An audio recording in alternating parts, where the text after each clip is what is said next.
As reportagens sobre os 200 anos da independência, exibidas durante toda a semana pelo SBT Brasil, escritores e historiadores retrataram Dom Pedro I como um homem vaidoso, de saúde frágil e personalidade controversa.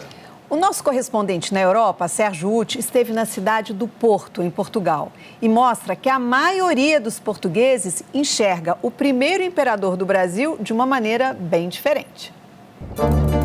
Podíamos estar no cantinho de Minas ou do Rio, Maranhão talvez, Pernambuco.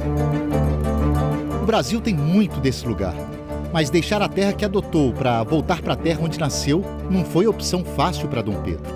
Pedro I para nós, Pedro IV para os portugueses. A chegada foi no Porto, segunda maior cidade do então Reino de Portugal, cortada pelo Rio Douro e atualmente visitada por centenas de milhares de turistas todos os anos.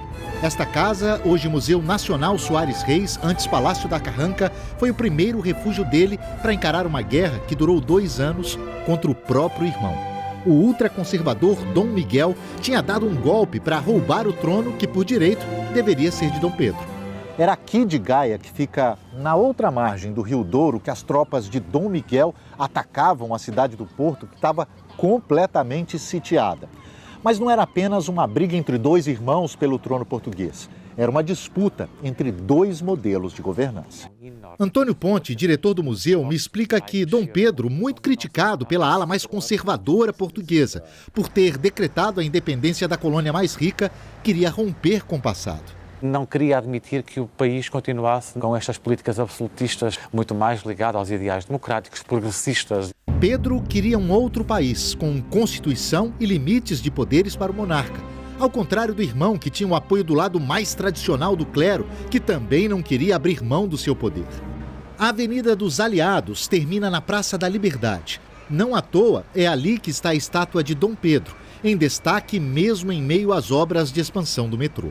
Nas ruas do Porto, há um misto de orgulho e, como no Brasil, desconhecimento também. Estou a ouvir mais falar de Dom Pedro agora do que quando era mais nova.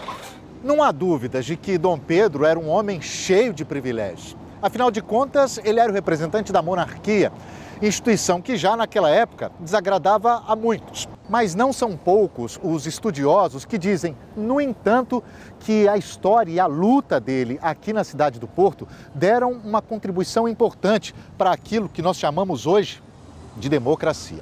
Dom Pedro acabou vitorioso e a cidade recebeu o coração dele, que fica guardado na Igreja da Lapa, fundada por um padre brasileiro. Manuela é a primeira mulher a presidir a Irmandade da Lapa, num momento em que, segundo ela, é preciso pensar mais no que defendeu Dom Pedro. Dom Pedro trouxe a liberdade para Portugal. Às vezes, porque vivemos em liberdade, nos esquecemos da importância desse mesmo valor. Tem que ser recordado todos os dias.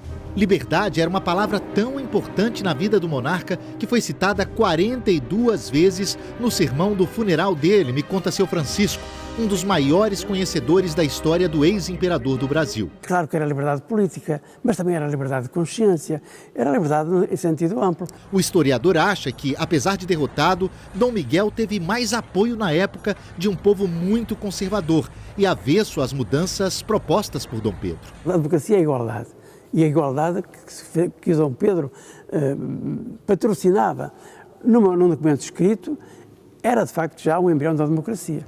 Quase 2 séculos depois, Portugal tem uma democracia consolidada que rejeita ideias como ditadura e absolutismo.